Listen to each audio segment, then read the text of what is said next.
Welcome to another year of Loboe News Nation. A lot has happened in just a few months locally and nationally. From school fundraisers to local businesses to a national election. A hometown happening was the high school football team advancing to the state title game. Our athletic teams definitely feel community support throughout our local businesses. Kiana Waite and Mia Van Dien spotlight two businesses who love their Lobos. Our small town has some great businesses, and with our Lobo success in sports and other activities, they do a great job at showing support. Let's look more into it.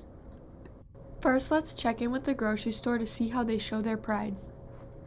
Which Lobo sport is your favorite to watch and why? I have three favorite sports: track, girls basketball, and girls volleyball, because I was involved on all three of them. Who is the mastermind who comes up with your awesome decor and Lobo spirit? Chelsea Nelson, one of my employees. What's your favorite part of being a Lobo? Supporting the Lobos. Chelsea sure knows how to show her Lobo pride. Now let's take a look at our local coffee shop and boutique to get the inside scoop on their involvement in the community. Tell us about your business and what you do to incorporate Lobo pride. I own a coffee shop and a clothing boutique, and I recently started printing my own shirts. And so I do a lot of Lobo apparel, and I take special requests from people who want something special on it. And I also have a nutrition tea shop, and I often will do teas for game days for different teams. We can bring them on the bus. I support the Dollars for Scholars and a lot of the different fundraisers for the school. How do you design or choose fonts and prints that go on your Lobo attire? If I find a font that I really like, I'll just incorporate it into one of my designs, but it's also just a lot of trial and error. I probably spend way too much time changing the different fonts when I'm trying to design it to make it look good. And it's just, like I said, a lot of trial and error, finding different fonts. You can search most popular fonts at the time, and like a lot of good ones come up. So it's just kind of the look I'm going for, I guess. What's your favorite part of being a Lobo? The community aspect of it. There's a lot of small towns in our state, and I think most of them have a lot of pride for their town and their school and their sports and everything else that goes along with it, like the drama group and the music. But I do feel like Lemoore has a different level of commitment to that, I guess. I don't know.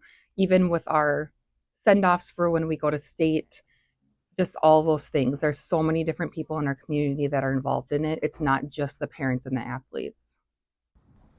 We sure do have some great businesses in this small town that we are grateful for. With Loboe News Nation, Mia And Kiana. Not only our school, but also our community loves our small town businesses. And everyone knows that the way to someone's heart is often through their stomachs. For nearly 3 years, Grandma Boo's has given people happy hearts with its restaurant and bakery. Trace McGoy, Michael Christensen, and Jake Kramer take you behind the scenes of this local business. Here in Lemoore, North Dakota, there is a restaurant called Grandma Blues. We are here today to do a story on them. And now, here is the owner, Katie Kramer. How long have you been open here? February 2022. Can you tell us a little bit about your restaurant? Yeah, so we're a bakery and cafe, and we offer daily specials every day and homemade soups and donuts and other baked goods. Do you enjoy managing a restaurant? It is. It's a good job. It can be stressful sometimes, but we have a lot of fun and it outweighs the stress. What is your favorite thing off the menu? Not your Grammy Sammy, which actually my husband, Justin, invented. Now that we've talked to the owner and heard her story, now you can see where all the magic happens. This is where they prepare all their food and get everything ready for the people. Here you can see the owner weighing out all of her dough. And then here you can see her turning the dough into pie crust for the daily special. Next, we will talk to one of the workers. But first, we're going to take a look at the bakery cabinet.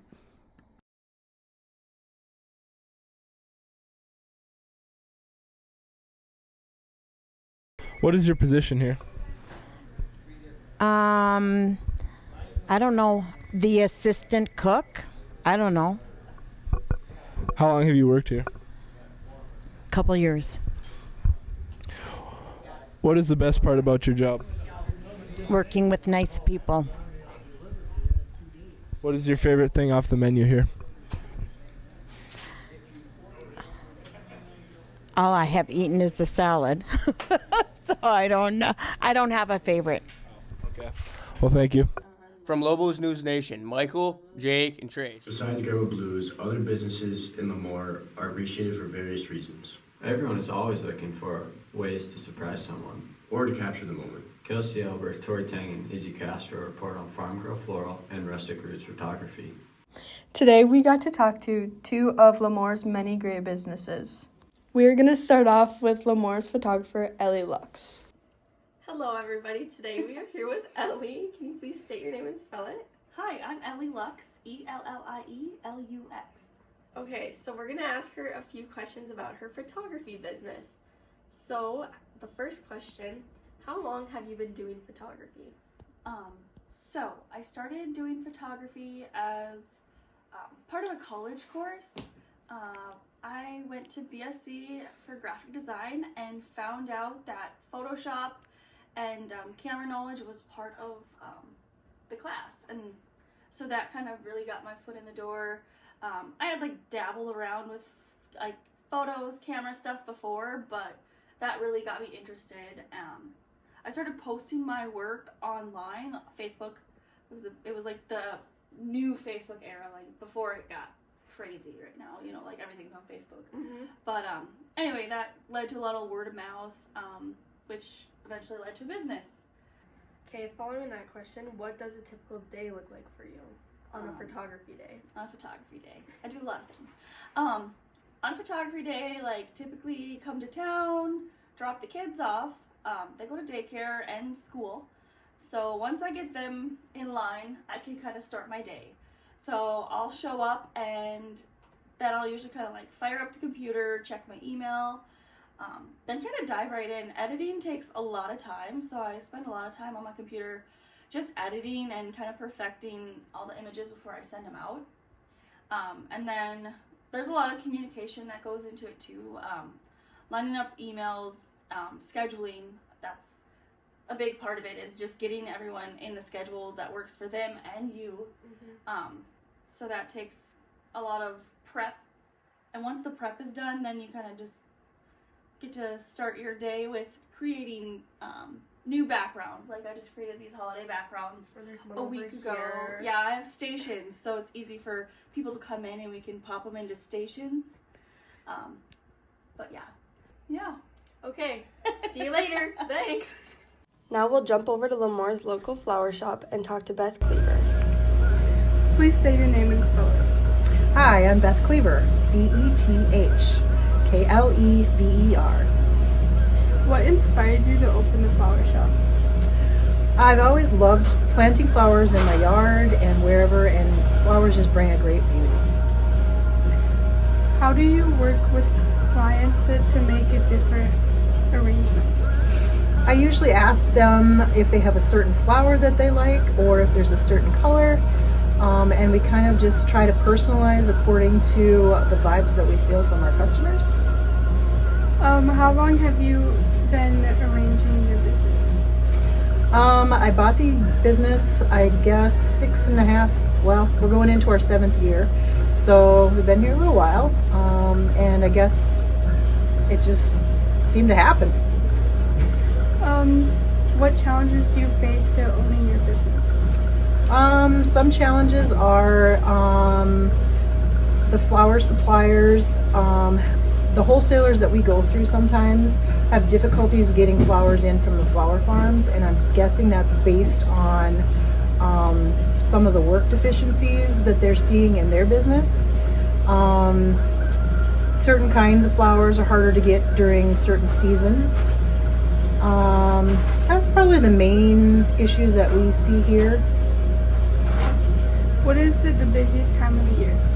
The busiest time of the year is basically starting the 1st of November, going through probably the end of December. And then we have a little, should I say, a little reprise and can get ourselves back together, and then we start right back in for Valentine's Day and right into spring. Thank you. You're welcome. We hope you discovered more about our local businesses. This is Loboe News Nation with Izzy, Tori, Kelsey. This semester, the students learned a few tricks of the trade with shooting and interviewing. One interview question to ask was, say your name and spell it. Then, during editing, a person's name will be pronounced correctly in voiceovers and spelled correctly in lower thirds. Our community has been a great example of servant leadership for our students. Now our school's Loboe Packs are learning about servant leadership through a variety of fundraising projects. Russell Exner and Tucker Jones focus on the fundraising efforts of a couple of Loboe Packs. The students of Lemoore High School and their teachers are doing fundraisers to help out. Let's see what Miss Schmidt's pack is doing. As part of Loboe Pack Giving Back in October, we decided that we were all going to do service projects. And so the Loboe committee decided that as PACs, each of us would do a service project. I believe we raised somewhere between $600 and $800 for the Wall family. Let's see what Mr. Joy and his pack are up to. Well, all the packs in the Loboe Packs were doing some sort of charitable giving, and so I think one of our pack members, I think Jacody Lewis, came up with the idea, especially with the American Cancer Society, so that where the donation was going to go to, but I can't remember exactly if it was me or one of the students who actually came up with the penny drive idea. We raised $503.05. Some of the other packs did their own things and donated supply bags to homeless, donated puzzles, and donated blankets to fires in Tioga. This is Russell and Tucker signing off. There are many examples of leadership besides student leadership. As well as you know, our country gets to elect the leader of our great nation. This year, some of our seniors got to partake in their very first election. Juan Cruz, Joey Hyde, and Adler DeRocher talked to a few of the seniors who got the privilege of voting for the first time in this historical election. In a small town, voting isn't just a civic duty, it's a way to shape the future. Here, everyone votes matter. People come together to make decisions that will impact their homes, their families, and their community for years to come. In a town like this, it's more than just an election. It's a chance to be part of something bigger, because in the end, democracy starts with us, and together we have the power to create change.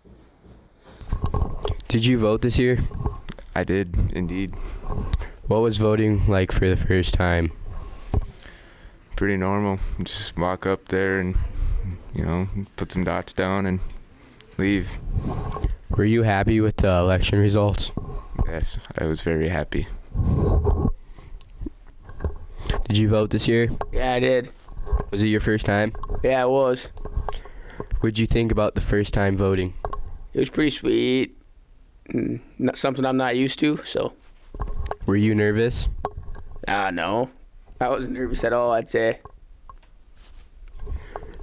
Were you happy with the election results? I was actually pretty happy with the election results. Were you happy with all the measures? Some of the measures were kind of weird, but there was just one measure in particular that should have went. This interview was by Joey Hyde, Juan Carlos Cruz, and Adler DeRocher.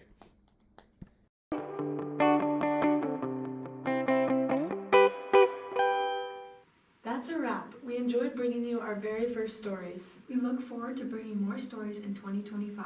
Until then, have a Merry Christmas and a Happy New Year.